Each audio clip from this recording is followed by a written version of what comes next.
പക്ഷേ ആ ഒരു സമയത്താണ് ക്യുസാറ്റ് കാറ്റ് എൻട്രൻസ് എക്സാമിൻ്റെ റിസൾട്ട് വരുന്നത്.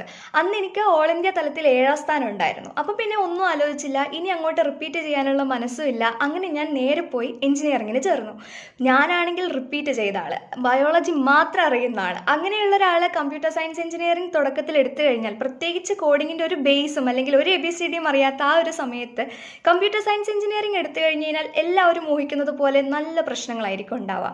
അങ്ങനെ ഞാനും പ്രശ്നങ്ങൾ അനുഭവിക്കാൻ തുടങ്ങി. ചെറുപ്പം തൊട്ടേ എല്ലാത്തിലും ഫസ്റ്റ് കിട്ടി അല്ലെങ്കിൽ എല്ലാ രംഗങ്ങളിലും മുന്നിൽ നിന്ന് വന്നിരുന്ന ആൾ പിന്നീട് അങ്ങോട്ട് ഒരു ഡിപ്രഷൻ ഫേസിലോട്ടാണ് പോയത്. ഒന്നും അറിയില്ല, എല്ലാം ന്യൂ ആണ്. ഒരു ചെറിയ ജനിച്ചു വീണ കുട്ടി ABCD പഠിക്കുന്ന പോലെയാണ് എനിക്ക് കോഡിങ് ഉണ്ടായിരുന്നത്. അങ്ങനെ ഉണ്ടായിരുന്ന ഞാൻ, അപ്പോൾ ഞാൻ ഇത്രയും കഥകൾ പറഞ്ഞത് ഞാൻ എവിടെ നിന്ന് സ്റ്റാർട്ട് ചെയ്തു എന്നതാണ്. അപ്പോൾ അങ്ങനെയുള്ള ഞാൻ ഇന്ന് എനിക്ക് എൻ്റെ ഡ്രീം കൺട്രി ആയിട്ടുള്ള അല്ലെങ്കിൽ എല്ലാ കമ്പ്യൂട്ടർ സയൻസ്